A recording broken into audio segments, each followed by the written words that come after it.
Driver Subrahmanyam హత్య కేసులో ప్రధాన నిందితుడైన మాజీ ఎమ్మెల్సీ అనంతబాబు చట్టం నుంచి తప్పించుకోవటానికి చేసిన మరో ప్రయత్నం విఫలమైంది. ఈ కేసులో ఛార్జ్ షీటు దాఖలు కావటానికి సిద్ధంగా ఉన్న తరుణంలో సాక్షులను ప్రభావితం చేసేందుకు ఆయన భారీ కుట్రకు తెరలేపారు. తన అనుచరుల ద్వారా నలుగురు కీలక సాక్షులకు భారీగా నగదు ఆశ చూపటమే కాకుండా ఒకవేళ కోర్టులో మాట మార్చకపోతే ప్రాణాలతో ఉంచబోమని, శవాలు కూడా దొరకకుండా చేస్తామని తీవ్రంగా హెచ్చరించారు. అడ్వాన్స్ కింద కొంత నగదును కూడా పంపి డిఫెన్స్ లాయర్లు చెప్పినట్లుగానే సాక్ష్యం చెప్పాలని ఒత్తిడి తీసుకువచ్చారు. అనంతబాబు అనుచరుల కదలికలను గమనించిన సుబ్రహ్మణ్యం సోదరుడు నవీన్ పోలీసులకు ఫిర్యాదు చేయటంతో ఈ వ్యవహారం వెలుగులోకి వచ్చింది. కాకినాడ ఎస్పీ గరికపాటి బిందు మాధవ్ నేతృత్వంలోని బృందం తక్షణమే స్పందించి సాక్షులను విచారించగా వారు అనంతబాబు నుంచి ఎదుర్కొంటున్న ప్రాణహాని గురించి వాపోయారు. భయంతో వారు అప్పటికే తీసుకున్న డబ్బును పోలీసులకు అప్పగించి అధికారికంగా ఫిర్యాదు చేశారు. ఈ తాజా పరిణామాలతో నిందితుడిపై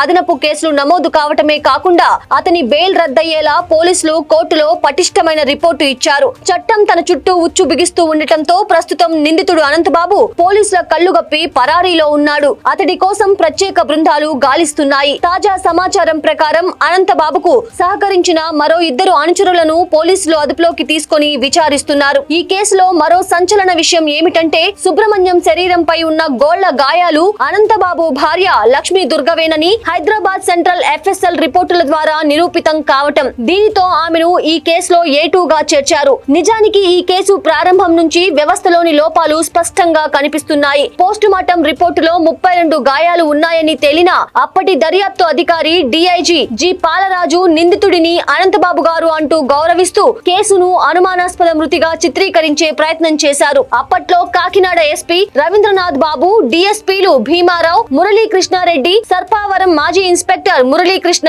ఎస్ఐ సతీష్ బాబు వంటి అధికారులు సాక్ష్యాలను ధ్వంసం చేయడంలోనూ విచారణను దారి మళ్లించడంలోనూ కీలక పాత్ర పోషించారనే ఆరోపణలు ఉన్నాయి. పోలీసులు నిందితుడి భార్యకు గొడుగు పట్టి సేవలు చేయడం ప్రజల్లో తీవ్ర ఆగ్రహాన్ని కలిగించింది. ప్రస్తుతం సాక్ష్యాలను తారుమారు చేసిన ఆనాటి అధికారుల పాత్రపై ప్రత్యేక విచారణ జరపాలని ప్రభుత్వం ఆదేశించినట్లు సమాచారం. కేవలం అనంతబాబుకు శిక్ష పడితే అది అరకొర న్యాయమే అవుతుంది. నిందితుడికి కొమ్ము కాసిన ఆనాటి అధికారులపై కూడా కఠిన చర్యలు తీసుకోవాలి. అప్పుడే నిజాయితీగా పనిచేస్తున్న బిందు మాధవ్ వంటి ఆఫీసర్ల శ్రమకు ఫలితం దక్కుతుంది. బాధితుడికి పూర్తి న్యాయం జరుగుతుంది.